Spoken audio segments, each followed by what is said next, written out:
دیکھو اس میں نظر تو برحق ہے، لگنے کا امکان ہوتا ہے، لیکن ہر وہ چیز جس کا امکان ہو ضروری نہیں ہے کہ وہ لازمی ہو بھی جائے۔ امکانات کی دنیا تو بہت بڑی ہے نا، اس میں افراط اور تفریط ہے۔ کچھ لوگ تو ایسے ہیں جو نظر کے وجود ہی کو نہیں مانتے، وہ کہتے ہیں نظر سرے سے لگتی ہی نہیں ہے، اور کچھ لوگ کہتے ہیں ایسے ہیں کہ اس میں بہت مبالغہ کرتے ہیں، ان کو ہر وقت لگ رہی ہوتی ہے ان کے رائے کے مطابق کہ اس کو لگ گئی، اس کو لگ گئی، اس کو لگ گئی، یہی چلتا رہتا ہے پروگرام۔ تو نہ اس میں وہمی بننے کی ضرورت ہے اور نہ نظر کا انکار کرنا جائز ہے ہمارے لیے۔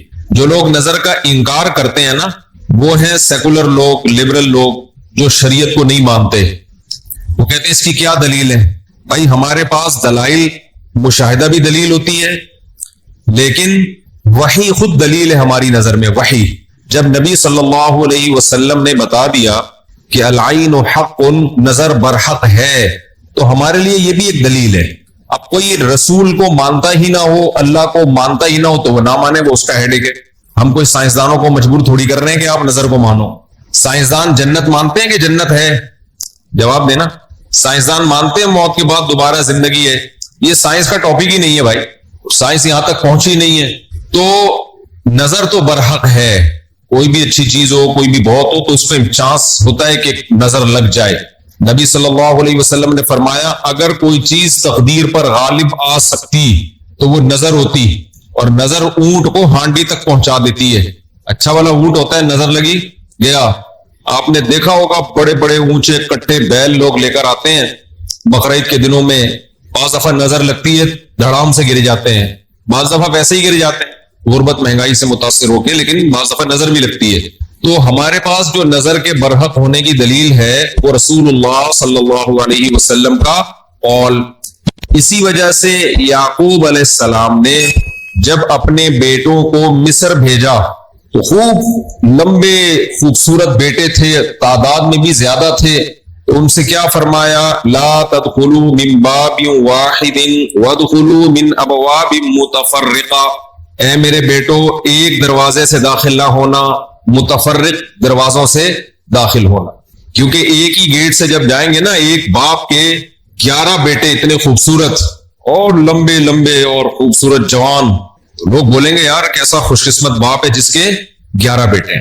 سمجھتے ہو کہ نہیں سمجھتے؟ آج کل تو فیملی پلاننگ نے نظر کا چانس ہی ختم کر دیا، 2 بچے ہوتے ہیں وہ بھی اچھے نہیں ہوتے۔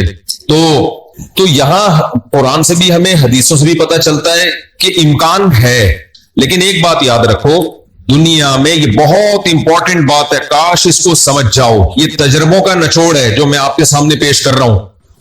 امکانات کی بیس پہ یقینی دعوے کرنا یہ تمام گمراہیوں کی بنیاد ہے۔ جادو کا بھی امکان ہوتا ہے، کسی پہ جادو ہو جائے، ہزاروں میں کسی ایک پہ، لیکن روحانی عامل کے پاس جب آپ جاؤ گے کہے گا آپ پہ بھی جادو، آپ پہ بھی جادو، آپ پہ بھی جادو، آپ پہ بھی جادو۔ جب آپ کرو گے نا کہ بھائی مجھ پہ جادو کیسے ہے، تو کہے گا کیا جادو برحق نہیں ہے؟ سمجھ میں آ رہی ہے بات؟ ڈاکٹر یہ بدماشی کبھی نہیں کرتا۔ آپ ڈاکٹر کے پاس جاؤ، آپ کے گردے میں پین ہو رہا ہے، وہ چیک کرے گا کہ گیس کا پین ہے یا پتھری کا پین ہے، کیونکہ ڈاکٹر اس کا علم ہے باقاعدہ۔ وہ کبھی یہ نہیں کہے گا کہ پتھری ہے بس تکا مار دیا، بھائی ڈاکٹر صاحب پتھری کا پین کیوں ہے؟ تو وہ جواب میں کہ کیا گردوں میں پتھری ہوتی نہیں ہے کیا؟ آپ بولو گے ہوتی تو ہے، میرے ہے یا نہیں ہے مجھے تو یہ تو بتاؤ۔ حالانکہ گردوں میں پتھری ہونے کا جتنا چانس ہے نا، جتنی پرسنٹیج 100 میں، جادو کی اس سے بھی کم ہے، ہزاروں میں کسی ایک پہ ہوتا ہے جادو۔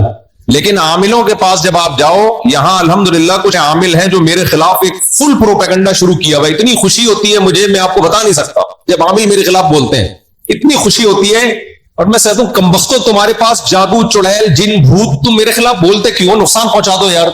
تو اس سے ان کا کمزور ہونا اور ثابت ہو جاتا ہے کہ ان تلوں میں تیل نہیں ہے۔ خیر میں نظر کے موضوع کو مکمل کروں، کیونکہ روحانی عاملوں کی بات آتی ہے تو مجھے ان کے خلاف بولنے میں سا خون بڑھتا ہے، میرا ایک دم جوش میں آ جاتا ہوں، ایسا لگتا ہے کچھ نہیں بھی کھایا ہو پاور آ جاتی ہے باڈی میں۔ ان کے خلاف بولنے میں مزہ بہت آتا ہے، صرف مسجد کا تقدس ہے، باہر آؤ تو اس طرح نہیں بولوں گا، انگلش میں بھی گالیاں دوں گا، پنجابی میں بھی، اردو میں بھی۔ یہاں بڑے بڑے عامل ہیں جو بڑے پنپ رہے ہیں، اور ہمارے بڑے بڑے مولانا جا کے نا ان کو پروموٹ کر رہے ہیں، بے شرموں کو، ان بے غیرتوں کو۔ خیر فی الحال اتنی گالی کافی ہے۔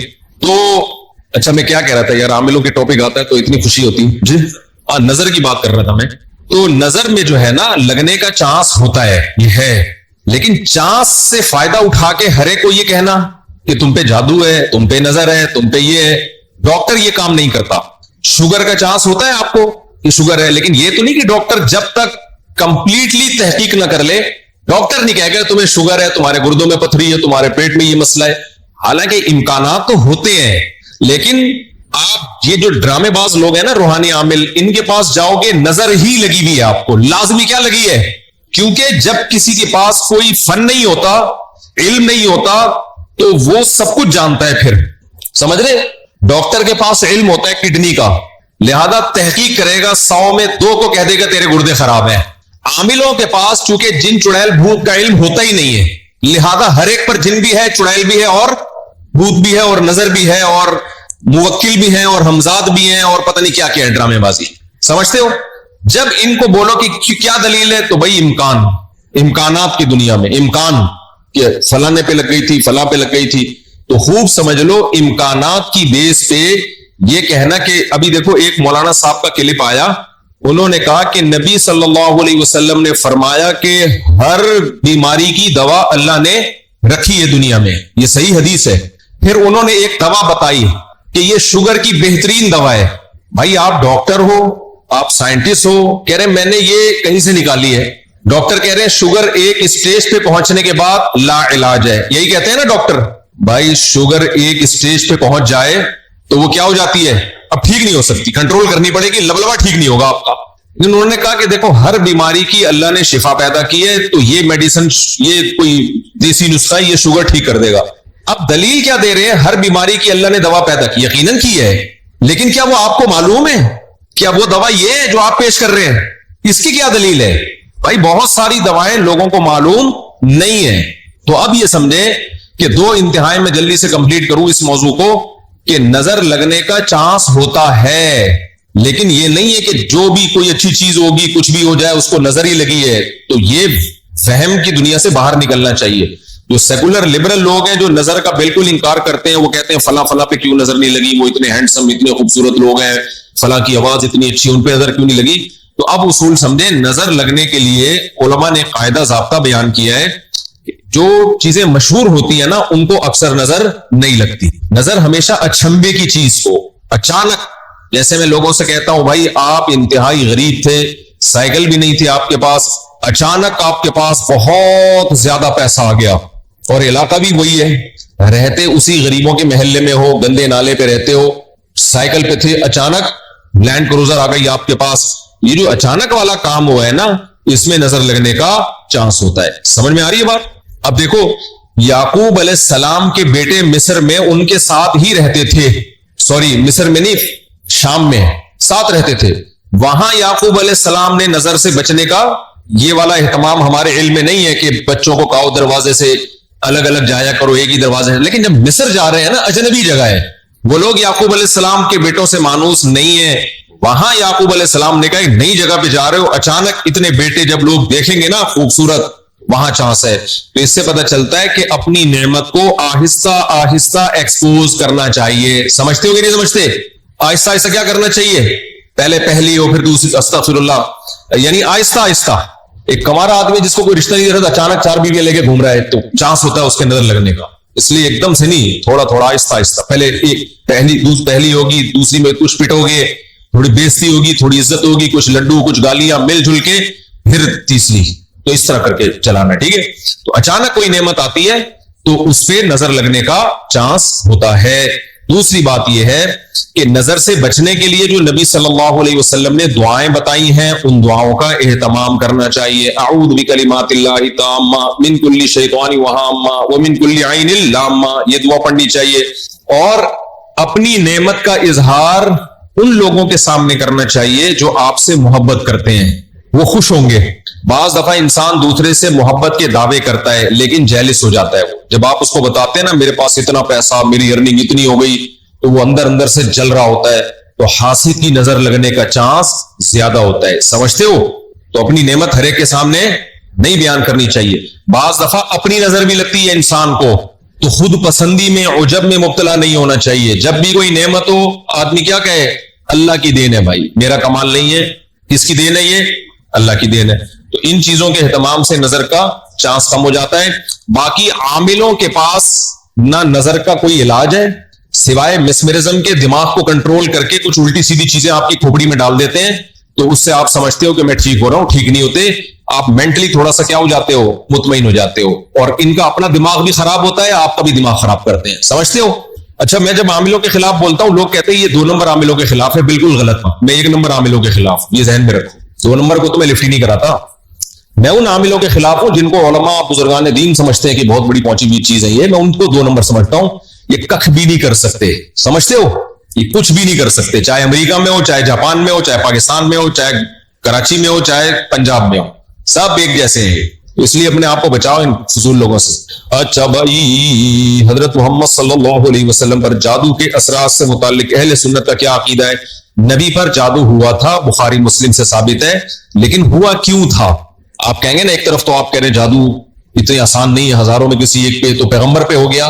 دیکھو کچھ چیزیں نبی صلی اللہ علیہ وسلم کے ساتھ ایسی ہوئی ہیں جن میں کوئی حکمت تھی. یہودی آپ کو جادوگر کہتے تھے, جادوگر جادوگر. اللہ نے تھوڑا سا اثر ہونے دیا تاکہ یہودیوں کو الزام لگانے کا موقع نہ ملے.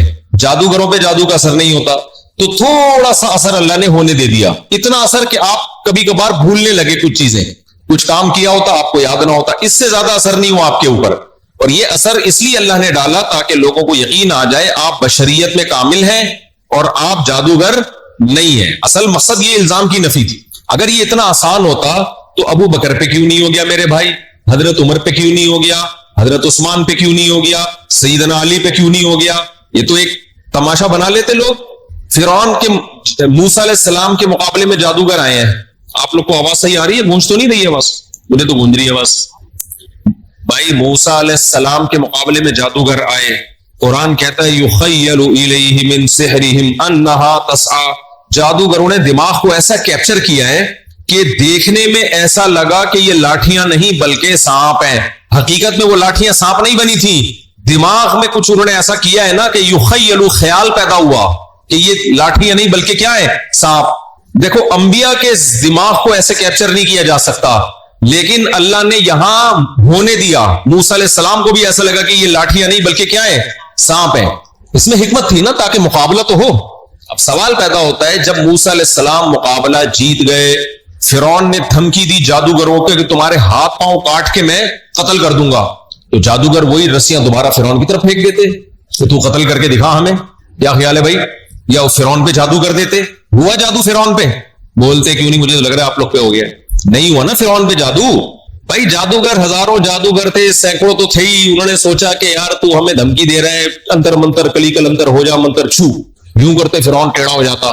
فرعون کی ساس کو کچھ چیزیں سکھا دیتے. کیا خیال ہے؟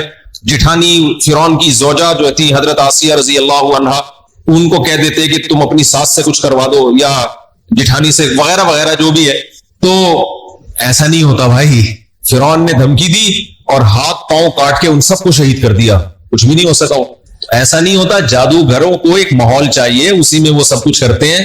تو یہ ہم سے زیادہ کمزور ہوتے ہیں, ان سے ڈرنے کی بالکل ضرورت نہیں ہے. دنیا میں سب سے کم اگر ڈرو نا تو عاملوں سے اور جادوگروں سے سب سے کم ڈرا کرو. جیسے کہ پولیس والے ان سے بالکل بھی نہیں ڈرتے. اکثر آپ نے دیکھا ہوگا ریڈ پڑتی ہے نا پولیس والوں کی عاملوں کے پاس, تو پولیس والے جاتے ہیں, پولیس میں جو گٹکا کھانے والا ہے نا وہ اٹھا کے لے آتا ہے عامل کو, تھانے میں بند کر دیتا ہے. عامل اس کا کچھ بھی نہیں بگاڑ سکتا. سوچو جو عامل ایک گٹکا کھانے والے پولیس والے کے سامنے کچھ نہیں کر سکتا, وہ اس عامل کی پوری ٹیم کو اٹھا کے لاک اپ کر دیتے ہیں یہ لوگ. وہ سنگدل محبوب تمہارے قدموں میں کہاں سے لا سکتا ہے؟ وہ سنگدل محبوب تمہارے قدموں میں کہاں سے لا سکتا؟ تو یہ دنیا کے سب سے کمزور, سب سے ضعیف قوم روحانی عامل ہوتے ہیں, لیکن دماغ کا کھیل ہے سارا. لوگ ان سے ڈر رہے ہوتے ہیں. نہیں ڈرو تو آپ طاقتور ہو, سمجھتے ہو. آج مجھے ایسا لگ رہا ہے گلوکوز کی 3 بوتلیں چڑھا لی میں نے. اور عاملوں کے خلاف بولتا ہوں کیونکہ عامل میرے خلاف بہت سرگرم ہو گئے ہیں آج کل. ابھی علماء کا ایک وفد گیا کسی عامل کے پاس, وہ وفد پہلے میرے پاس آیا, گپ شپ ہوئی, بیٹھے, میں نے ان کو رات کو کھانے کی دعوت دی. انہوں نے کسی سے ملنے جا رہے تھے, مجھے نہیں پتا کسی عامل کے پاس گئے. اس عامل نے میرے خلاف اتنا بولا کہ انہوں نے میری دعوت ہی کینسل کر دی کہ یار یہ مفتی صاحب تو 2 نمبر ہے معاذ اللہ. انہوں نے اپنی طرف سے اس عامل کی باتوں میں آ کے, تو جب انہوں نے کسی نے مجھے بتایا, میں نے کہا اچھا ہے اللہ نے تمہاری قسمت میں یہ عامل رکھے ہوئے ہیں تم جیسے فضول لوگوں سے اللہ نے مجھے نجات دے دی تاکہ میرا کھانا تمیز والے عقل مند لوگ کھائیں. جو عاملوں سے متاثر ہو تو اس بیچارے کا مینٹل لیول کیا ہوگا آپ سوچو. میں نے کہا ہمیں ایسے مولویوں کی بالکل بھی ضرورت نہیں ہے جن کا مینٹل لیول یہ ہے کہ چڑیل بھوت بھگانے والوں سے متاثر ہو کے آتے ہیں. یہ تو مینٹل لیول ہے آپ کا. دلائل سے کے بجائے ان لوگوں سے متاثر ہوتے.